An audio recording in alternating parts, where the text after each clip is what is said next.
Assalamualaikum warahmatullahi wabarakatuh.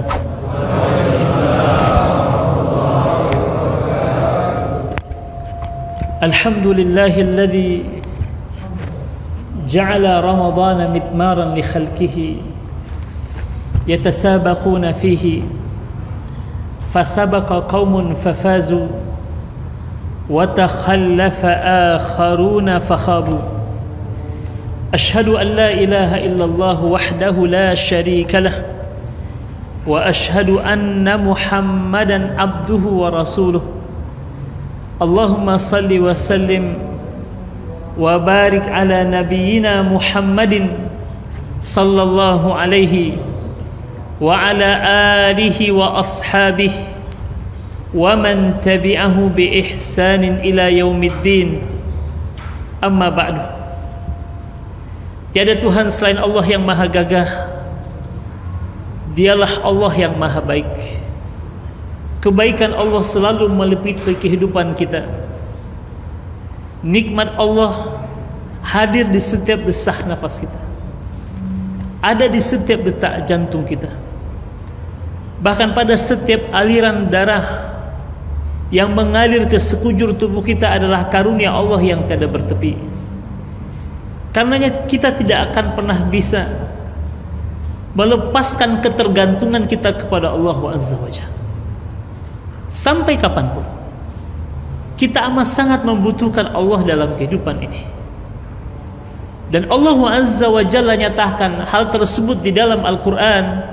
Ya ayyuhan nas antumul fuqara'u ilallah wallahu huwal ghaniyul hamid. Wahai sekalian manusia, kalian, kata Allah, fuqara, fakir, tidak punya apa-apa, amat sangat membutuhkan Allah Subhanahu wa ta'ala. Dan Allah maha kaya lagi maha terpuji atas kesadaran bahwa kita tidak memiliki daya dan kekuatan di hadapan Allah Azza wa Jalla. Karenanya kita selalu memohon kepadanya. Iyyaka na'bud wa iyyaka nasta'in. Jangankan untuk melangkahkan kaki kita, mengayunkan tangan kita, membuka kelopak mata saja, sekiranya Allah Tabaraka wa Ta'ala tidak memberikan pertolongannya kepada kita, maka sungguh sulit bagi diri ini untuk membuka kelopak mata. Karena itulah Rasul alaihi salatu wassalam mengajarkan kita sebuah doa, di mana Rasul amat sangat menganjurkan doa ini agar selalu kita mohonkan kepada Allah Tabaraka wa Ta'ala, terutama salat fardu, terutama setelah salat fardu.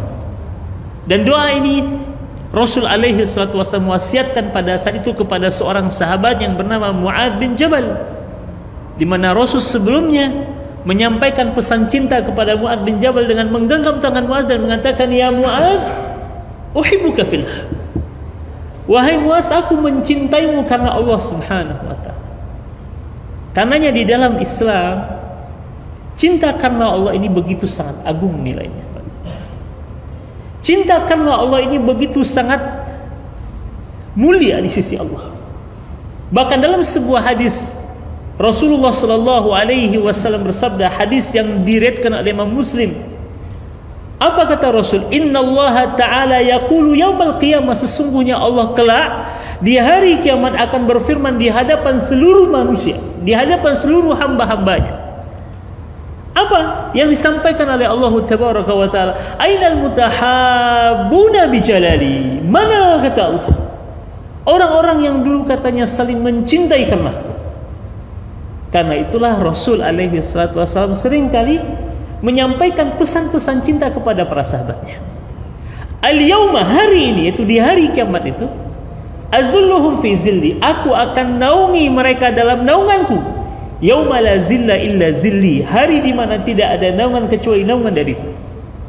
Karenanya salah satu golongan dari 7 golongan yang kelak akan mendapatkan naungan dari Allah Tabaraka wa Ta'ala adalah al-mutahabuna fillah, orang yang saling mencintai karena Allah.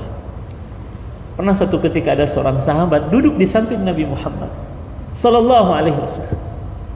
Lalu lewatlah seorang sahabat di hadapan Rasul dan sahabat yang duduk bersama Nabi. Lalu sahabat yang duduk di samping Nabi mengatakan, "Ya Rasul, aku mencintainya karena Allah." "Hal a'lamta? Apakah engkau telah memberitahunya kalau engkau mencintainya karena Allah?" Kata sahabat tadi, "Belum wahai Nabi."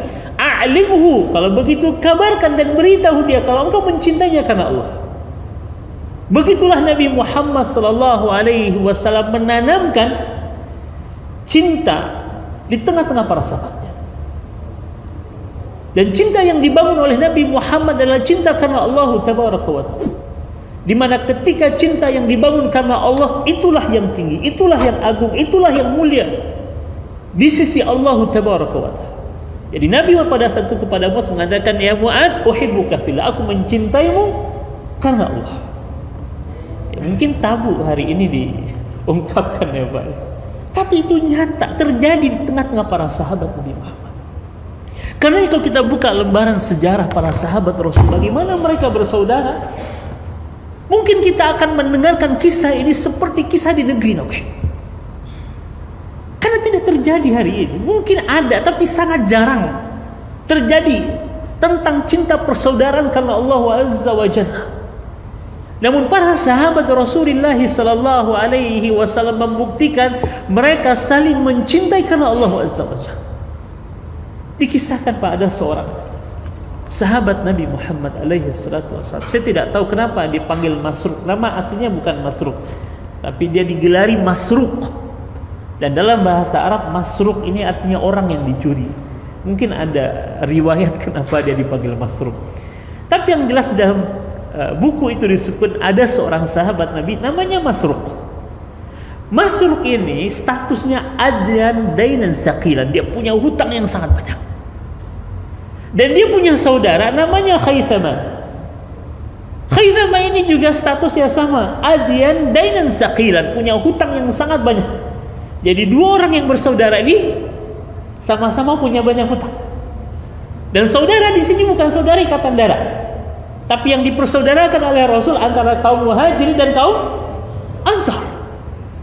Ya, bukan saudara sekedar ikatan darah, tapi persaudaraan di dalam Islam. Nah, dua orang yang bersaudara ini dan dua-duanya punya hutang. Suatu ketika Masruq yang punya hutang ini pergi ke tempat Khaythama berhutang. Dia bayarkan hutangnya Khaythama tanpa sepengetahuan Khaythama. Dan ternyata diam-diam Khaythama juga pergi ke tempat Masruq berhutang dan membayarkan hutangnya Masruq tanpa sepengetahuan Masruq. Jadi pada saat mereka akan membayar hutang mereka, tiba-tiba dikatakan oleh pemilik harta di mana mereka berhutang, "Hutang engkau telah lunas." Hari ini kira-kira ada nggak? Pas mau bayar hutang, "Pak, hutangnya udah lunas tuh sama Bapak Fulan." Ya, tapi saya masih menjumpai ada orang seperti itu. Ya. Walaupun mungkin satu di antara 1000, tapi saya masih menemukan ada orang yang seperti itu. Dengan kesempatan Ibnu Umar radhiyallahu anhu mengisahkan, "Uhdiya rajulun min ashabi Rasulillah sallallahu alaihi wasallam ra'sa sya." Ada seorang sahabat dikasih hadiah kepala kambing. Bukan kepala kambing bulat-bulat Pak, sudah dimasak. Ya, mungkin di apa Pak Syafiq suka ya, kepala kambing dia apa? Di kari ya. Anggaplah kari kepala kambing. Dihadiahkan kepadanya kari kepala kambing. Di saat dia butuh dengan makanan tersebut. Tapi apa yang dia sampaikan kepada orang yang mengantarkan kepala kambing itu kepadanya? "Akhi fulan ahwaj minni ilaihi."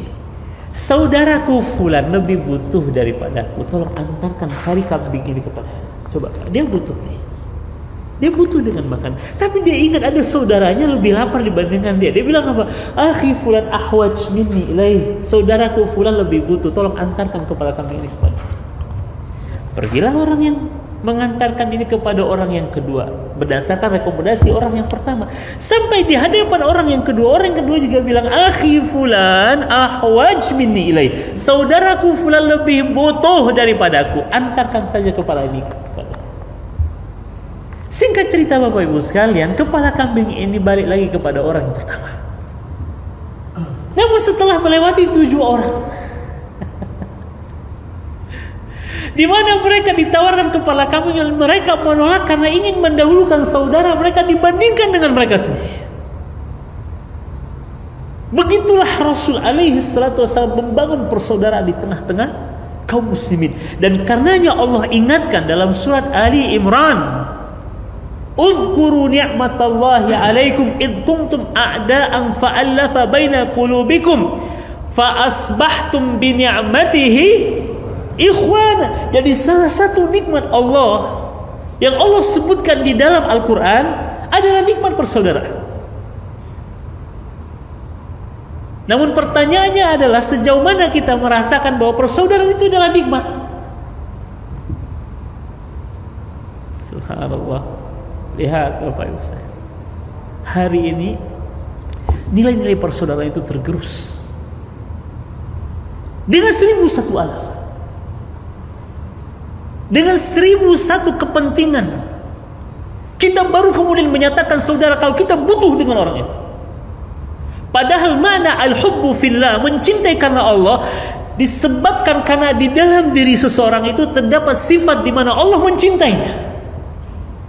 Jadi persaudaraan itu tidak dibangun di atas kepentingan, tidak dibangun di atas pangkat dan jabatan, kekayaan, ketampanan, dan kecantikan. Tapi karena di dalam diri saudara kita itu terdapat hal-hal yang menyebabkan Allah cinta kepadanya, karena itulah kita nyatakan cinta kita kepadanya. Karena itulah kita ingin membangun persaudaraan dengannya. Karena persaudaraan di dalam Islam itu kekal sampai nanti di surga Allah Azza wa Jalla. Dalam sebuah hadis riwayat Imam Muslim, Rasul alaihi salatu wasallam bersabda, apa kata Nabi Muhammad? "Idza dakhala ahlul jannati al-jannata", ketika para penghuni surga telah masuk ke dalam surga, fayashtaqul ikhwanu ba'dhum ila ba'din, orang yang di dunia mereka bersaudara karena Allah Azza wa Jalla, di surga nanti yashtaq, merindukan satu dengan yang lainnya. Merindukan. Kemana nih Pak Syafiq? Di mana kira-kira tinggalnya sekarang? Kerinduan itu muncul di hati orang-orang yang bersaudara karena Allah di muka bumi ini. Di mana tinggalnya Pak Khairul? Masih di Harapan Raya atau di mana? Ketika kerinduan itu muncul, kata Nabi Muhammad, di surga, bayangkan kerinduan itu di surga Pak. Karenanya itulah fadilah berteman dengan orang baik itu, mereka akan bisa menjadi syafaat, memberikan syafaat kepada saudaranya. Kalaupun kita belum ditemukan di dalam surga, saudara kita yang sudah masuk surga itu bisa menarik kita dari neraka Pak. Karena itulah kita ingin memilih sahabat-sahabat yang soleh dalam kehidupan kita. Mereka akan menjadi penyelamat kita kelak. Kalaupun kita berada di neraka, ya, mudah-mudahan kita tidak pernah mampir di neraka ya Pak Syafiq ya. Tapi kalaupun mampir di neraka, ada saudara-saudara kita yang akan menarik tangan kita di neraka. Ketika kerinduan itu muncul di hati orang-orang yang beriman kelak di surga Allah Azza wa Jal, berdasarkan hadis ini apa kata Nabi? Fayasiru sariru hada ila sariri hada wa sariru hada ila sariri hada. Dipan yang di atasnya kita duduk akan berjalan dari satu tempat ke tempat yang lainnya. Saya tidak bisa membayangkan seperti apa pergerakan dipan tersebut. Apakah seperti permadani terbang Pak? Apakah seperti kursi yang berjalan? Hanya Allah yang tahu. Karena surga itu malah ainun ra'at, sesuatu yang belum pernah kita lihat keindahannya, kecanggihannya. Nah, nggak pernah kita lihat. Namun kita cukup meyakininya berdasarkan kabar Nabi Muhammad ini. Fayasiru sariru hada ila sari hada. Dipan ini akan bergerak dan berjalan ke tempat ini, ke tempat itu. Hatta yajtami'a jami'an, hingga berkumpul lagi. Karena yang kita mohonkan kepada Allah, sebagaimana Allah kumpulkan kita di dunia, Allah kumpulkan kita nanti di surganya insyaallah ta'ala. Hatta yajtami'a jami'an, sampai berkumpul kembali kata Rasul. Dan kita bisa bayangkan pertemuan di surga itu seperti apa. Jangankan di surga, di dunia saja, tatkala kita telah berpisah sekian tahun dengan teman SD kita, SMP kita, SMA kita, sekalinya berjumpa setelah beberapa tahun kemudian, bisa kebayang Pak kebahagiaan yang dirasakan. Dan Allah gambarkan di dalam Al-Quran pertemuan para penghuni surga itu ala sururin mutaqabilin. Mereka bertemu di atas puncak kebahagiaan. Masya Allah, Pak Syafiq. Tahu Pak Syafiq lebih ganteng dari aslinya. Karena saya kan seusia nih Pak. Saya kan jumpa Pak Syafiq dengan usia Bapak segini. Nanti pas jumpa di surga nanti usia penghuni surga itu di usia berapa tahun? Usia 33 tahun. Ada yang 33 di sini usianya Pak? Atau sudah kepala berapa? Kepala 400. Kalau Pak Irul dapat kepala berapa Pak Irul? Kepala 4 ya? Saya lihat dari sini seperti kepala 3 ya?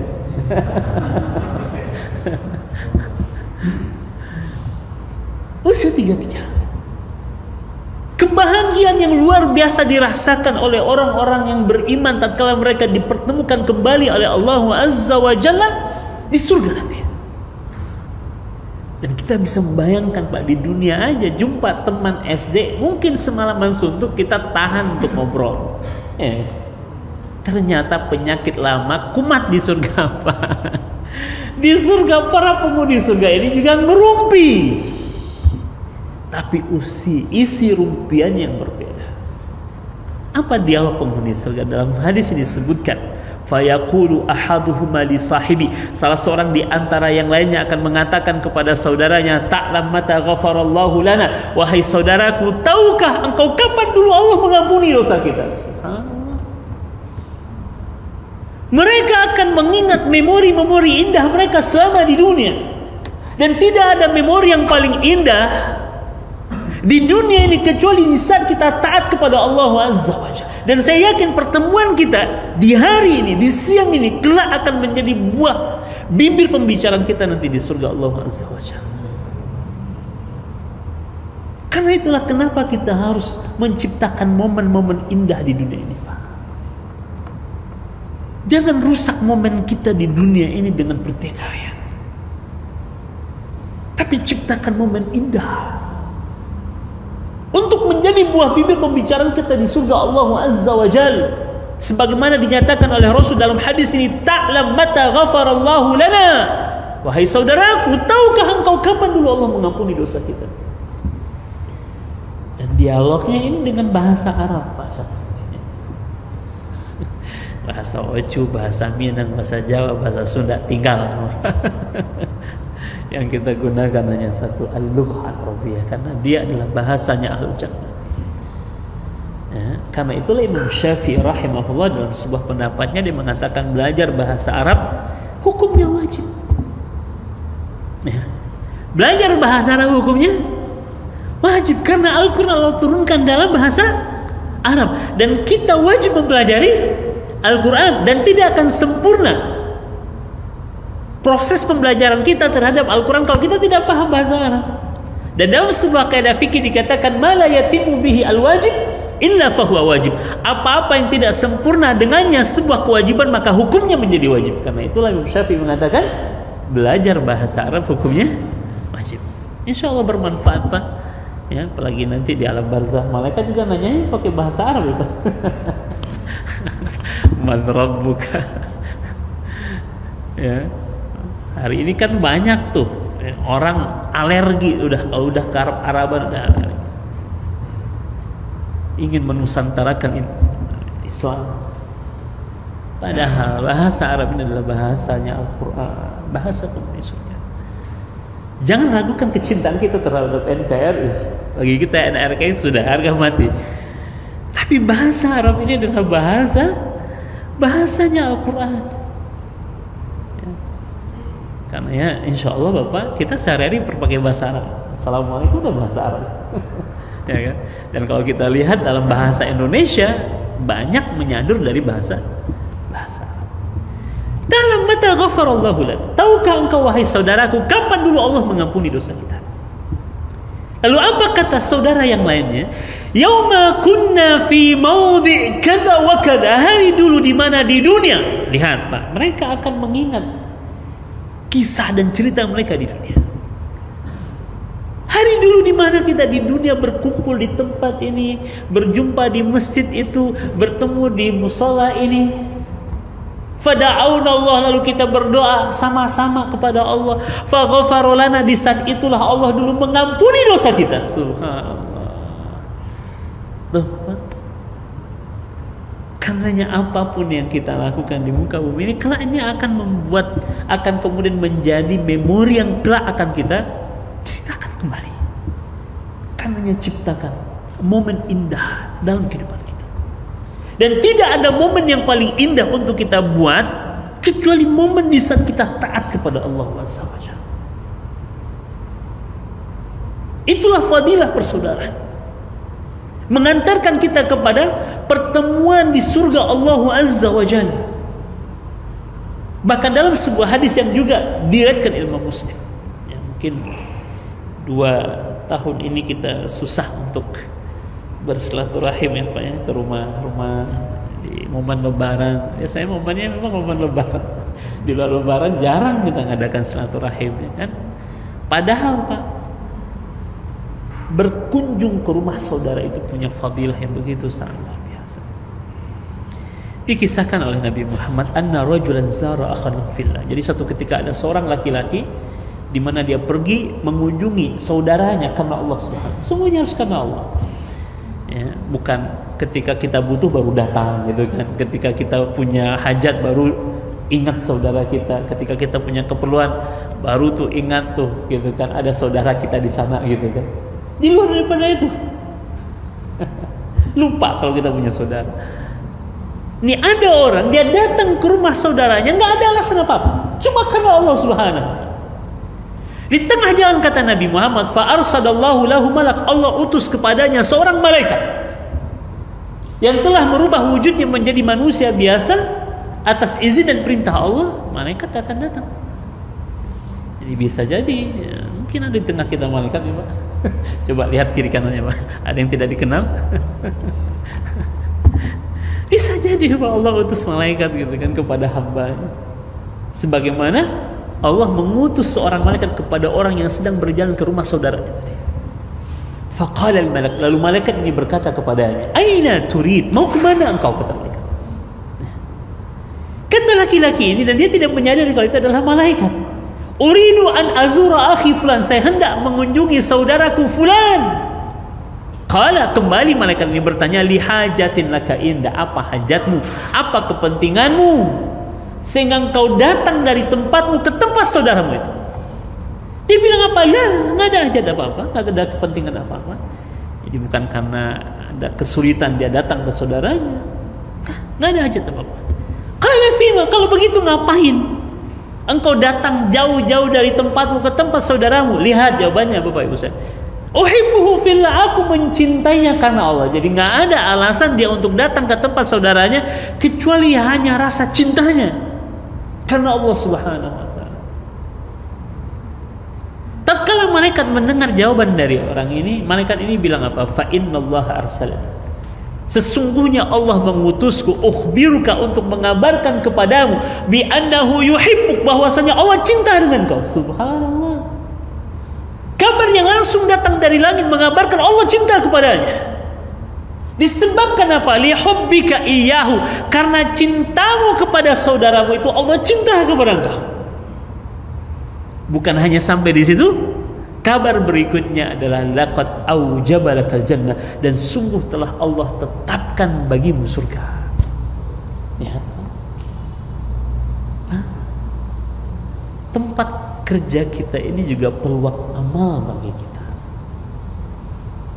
Peluang kita untuk merajut tali persaudaraan. Jadi kita bertemu bukan hanya karena asas pekerjaan, tapi memang Allah takdirkan kita bertemu di satu tempat bekerja. Kalau kita sia-siakan nih pertemuan kita di tempat ini, maka tidak ada manfaatnya pertemuan kita. Karena itulah kita patut membangun hubungan kekeluargaan, persaudaraan. Paling tidak karena Allah, karena Islam, karena iman kita bersaudara. Dan bukan di atas kepentingan. bukan di atas kebutuhan baru kita nyatakan kalau kita bersaudara dengannya. Dan kalau kita sudah menyatakan persaudaraan, maka tunaikan hak-hak persaudaraan. Selama ini kita hanya mengaku diri kita bersaudara, tapi hak-hak persaudaraan kita tidak pernah menunaikannya. Hak saudara kita ada pada diri kita yang harus kita tunaikan. Ada hak saudara kita di lisan kita, ada hak saudara kita pada harta kita, ada hak saudara di hati kita, tunaikan tuh Pak. Jadi kita hidup di dunia ini bukan berbicara tentang diri kita saja, tapi Allah Subhanahu wa taala ciptakan kita memang hidup berjamaah, hidup bersama-sama, hidup dalam sebuah komunitas, hidup dalam sebuah lingkungan. Dan tidak akan sempurna iman kita, kata Rasul dalam sebuah hadisnya, la yu'minu ahadukum hatta yuhibba li akhihi ma yuhibbu li nafsi. Tidak sempurna iman seorang mukmin hingga dia mencintai saudaranya sebagai dia mencintai dirinya sendiri. Maksudnya apa mencintai saudaranya seperti dia mencintai diri sendiri? Dia memperlakukan orang lain sebagaimana ia ingin diperlakukan oleh orang lain. Kalau kita ingin dihormati, maka hormati orang lain. Kalau kita ingin dicintai orang lain, maka cintai orang lain. Kalau kita ingin dihormati oleh orang lain, dihargai oleh orang lain, hargai orang lain. Perlakukan orang lain sebagaimana kita ingin diperlakukan. Itu makna la yuhibbu ahadukum hatta la yu'minu ahadukum hatta yuhibba li akhihi ma yuhibbu li nafsi. Dia memperlakukan orang sebagaimana dia ingin diperlakukan orang lain. Artinya dia memperlakukan orang dengan baik. Tunaikan hak saudara kita di lisan kita. Ya, apa hak saudara kita di lisan kita? Satu adalah tahan lidah ini untuk tidak menyakiti perasaan orang lain. Nabi Muhammad tuh paling jago menahan dirinya untuk tidak melukai perasaan orang lain. Pernah suatu ketika ada seorang sahabat Nabi datang kepada Rasul dalam keadaan bajunya ini ada bekas saffron di bajunya. Tahu saffron? Pak Safik tahu saffron ya? Nggak tahu saffron. Saffron ini minuman, dia memiliki khasiat yang luar biasa, sangat masyhur sekarang. Bahkan dia jadi obat, ya salah satu obat alternatif. Tapi dia adalah memang memiliki khasiat yang sangat banyak. Nah, warnanya kuning. Warna saffron ini kuning. Nah, sahabat ini baru saja minum saffron dan meninggalkan bekas di bajunya. Nabi ketika melihat bekas kuning di baju sahabat ini kurang nyaman, Mbak. Tapi Rasul tahan dirinya untuk tidak berkomentar terhadap saffron yang ada di baju sahabat tadi. Sehingga ketika sahabat ini berlalu, lalu dia sampaikan, Rasul sampaikan kepada sahabat dia, tolong sampaikan kepada sahabat tadi agar dia membersihkan bekas saffron yang ada di baju. Rasul tahan dirinya, tidak berkomentar. Kenapa? Karena Rasul menjaga perasaan sahabat dia. Karenanya hak persaudaraan di lisan kita, tahan diri kita, jangan berkomentar buruk. Justru yang dianjurkan oleh Nabi Muhammad apa? Idkhalus surur, membuat orang lain bahagia. Apa susahnya kita sedikit memberikan pujian kepada saudara kita sehingga dia bahagia dengan apa yang kita sampaikan? Wah, Pak Syafiq hari ini nampak lebih muda dari hari tersebut. Mohon maaf ya Pak ya, saya kenalnya cuma Pak Syafiq saja. Kalau saya kenal yang lainnya, saya akan menyebutkan nama yang lainnya. Apa susahnya untuk sekedar memberikan pujian? Wah, Bapak hari ini nampaknya cerah sekali wajahnya, seperti cerah mentari di pagi hari. Menyebarkan kebaikan dengan kata-kata yang membuat orang lain bahagia. Apa susahnya, Pak? Di saat idkhalus surur, membuat orang lain bahagia, itu bagian daripada sedekah. Kalau kita sungkan bersedekah dengan harta, setidaknya sedekah dengan kata-kata yang baik. Sebagaimana hak saudara kita di lisan kita dengan cara apa? Mendoakan. Coba, siapa di antara kita yang tadi baik sebelum sholat atau ketika sholat atau setelah sholat yang berdoa untuk saudara? Ada? Bu? Ada? Yang di dalam doanya menyebut tentang saudaranya di dalam doanya. Seorang sahabat Rasul bernama Abu Darda Dia mengatakan, inni la ad'u fi sujudi sab'ina ikhwani wa asmihim bi asmahim. Tidaklah aku sujud melainkan aku sebut 70 orang nama saudaraku dalam satu kali sujud. Dan ini yang lakukan di salat sunnah, bukan salat fardu. Ada apa dengan mendoakan orang lain, Pak? Dalam sebuah hadis Rasul bersabda, apa kata Nabi Muhammad alaihi salatu wassalam? Idza da'a ar-rajulu li akhihi bi zahril ghaib faqala al-malak amin wa laka mithlu dzalik. Tatkala seorang berdoa untuk saudaranya dan saudaranya enggak tahu kalau sedang didoakan. Kita biasa mendoakan orang lain, Pak. Mudah-mudahan umur Bapak berkah. Amin. Orang tahu kita mendoakan dia. Tapi ada satu amalan yang juga tidak kalah dahsyatnya, mendoakan orang lain di saat orang lain tidak tahu kalau kita sedang mendoakan. Pada saat kita mendoakan orang lain dan orang itu tidak tahu kalau kita sedang mendoakannya, malaikat akan mengatakan amin, semoga engkau mendapatkan hal yang sama. Jadi sama saja kita sedang mendoakan diri kita, Pak. Kalau kita mendoakan untuk diri kita cuma untuk diri kita, belum tentu diterima oleh Allah.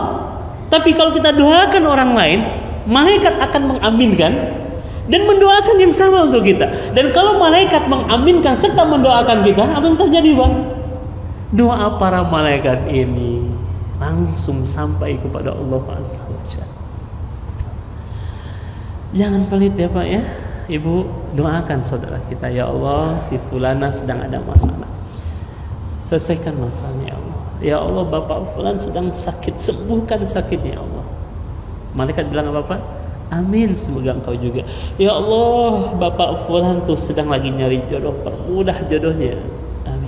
Semoga engkau juga. Yang kedua tuh Pak Taufik. Allah Akbar. Tuh fadilah. Hak saudara kita di sana. Hak saudara kita di hati kita adalah memaafkan. Memaafkan.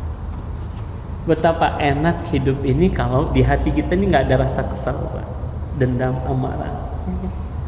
Kita akan menikmati setiap langkah kehidupan kita. Coba di hati kita ada kemarahan, kekesan terhadap seseorang.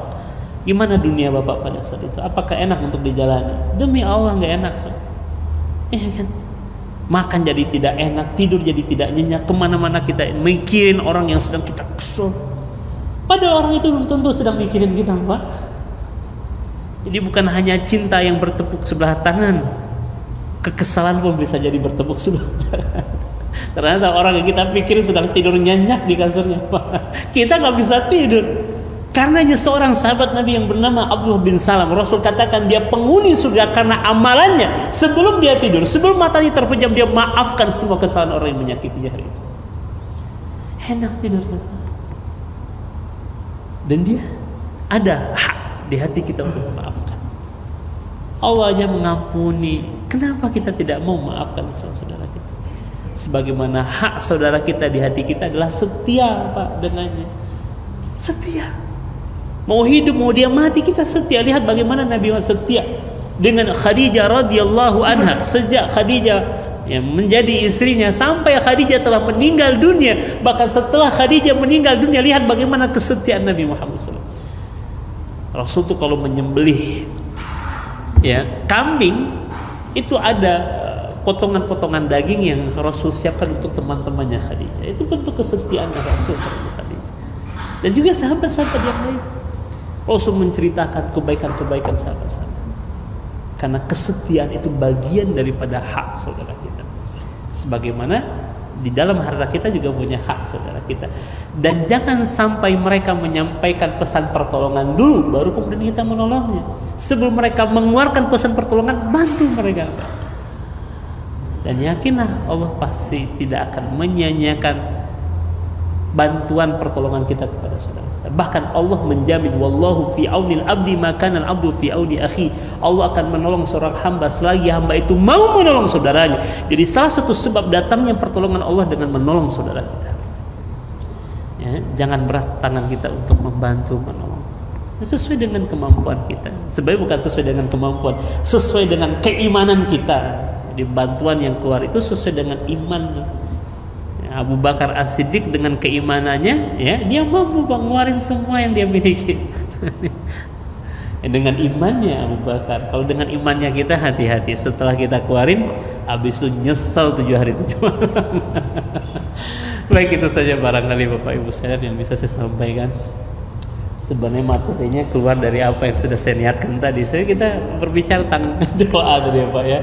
Jadi kan Rasul megang tangannya Muaz, lalu kemudian mengatakan, ya Muaz uhibbuka fillah. Doanya belum saya sampaikan. Doanya adalah Allahumma a'inni ala dzikrika wa syukrika wa husni ibadatik. Ini dawamkan selalu setelah salat fardu, di antara zikir kita Allahumma a'inni ala dzikrika wa syukrika wa husni ibadatik. Itu wasiat yang langsung disampaikan oleh Rasul. Doanya berisikan, ya Allah bantu hamba ya. Tolong hamba untuk senantiasa ingat kepadamu, bersyukur kepadamu, beribadah dengan ibadah yang terbaik hanya untukmu. Kita butuh pertolongan Allah, karena tanpa pertolongan Allah kita tidak bisa apa-apa ya. Bahkan untuk membuka kelopak mata saja berat Pak, kalau tidak ditolong oleh Allah Subhanahu wa taala. Baik, insyaallah saya masih ada satu pertemuan lagi, nanti akan kita bahas dalam pertemuan yang satu lagi insyaallah. Aku qouli hadza wa astaghfirullah li wa lakum. Subhanakallahumma bihamdika asyhadu an la ilaha illa anta astaghfiruka wa atubu ilaik. Assalamualaikum warahmatullahi wabarakatuh.